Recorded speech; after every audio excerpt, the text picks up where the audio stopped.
काही काही कस्टमर पुढं आपला इलाजच चालत नाही, नाईलाज असतो. रामकृष्ण हरी मंडळी, सकाळीच आमच्या आईंची देवपूजा आटोपली, पण आज एकादश असल्यामुळं मी म्हटलं देवपूजा नाही, निदान दर्शन तरी घ्यावं. आणि दर्शन घेतल्यानंतर मी आले आहे दुकान उघडण्यासाठी आणि शटरवर करताना खूपच जाचत आहे. आणि दुकान उघडल्यानंतर बाहेर सुंदर असं ढगाळ वातावरण झालेलं आहे. आणि हे आलेलं आहे कस्टमर, त्याने घेतलेले आहे 4 बिस्किट पुडे आणि 50 रुपये दिले. मी त्याला 10 रुपये रिटर्न दिले. त्यासोबतच हे दुसरं कस्टमर आलेलं आहे, त्यांनी घेतलेली आहे 10 रुपयाची पॅराशूटची बाटली. त्याला मी 10 रुपये रिटर्न दिले. त्यांनी मला 20 रुपये दिलेले होते. आणि सकाळी नाश्त्याला उपीट बनवलं. आंघोळ नाश्ता आटपून शौर्य राहिलेल्या वेळामध्ये अभ्यास करत होता आणि त्याचा अभ्यास करत करतच मी ही चपाती भाजी बनवत होती. तोपर्यंत दादूने इकडं दुकान सांभाळलं आहे अभ्यास करत करत. आता मुलांच्या शाळेची वेळ झालेली आहे, त्यामुळे मी त्यांचे डबे भरत आहे.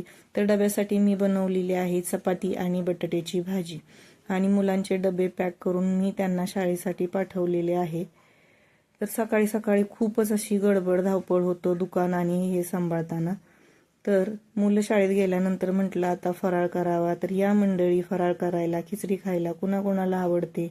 तर या बाजूला हे दुकान डाव्या साईडला, त्याच्यावरच लक्ष ठेवत मी सकाळी फराळ केला. आणि फराळ झाल्यानंतरनं कस्टमर चालू झाले की त्यांना आता हेच ते कस्टमर बघा, व्हिडिओच्या सुरुवातीला सांगितलेलं, याने 20 रुपयाचे 2 कुरकुरे आणि 5-5 वाल्या 2 कॅडबऱ्या असे 20 रुपयाचं साहित्य घेऊन उड्या मारत गेलं घरी. आणि घरून परत वापस आलं आणि म्हटलं की मला काकी ह्या कॅडबऱ्या नकोत, मला हव्यात परत कॅडबऱ्या. तर काय ग्राहक देवता म्हटल्यावर नाईलाज आहे. आणि आज आमचं ज्वारीचं पीठ संपलेलं होतं, म्हटलं ज्वारीचं दळण करावं. तसे तर आमच्या आईच करतात, पण आज त्यांची तब्येत बरी नाही त्यामुळे मीच करत होते. आणि दळण करताना कस्टमर आले, आहो पण आले, त्यांनीच असं कस्टमर मॅनेज केलेलं आहे.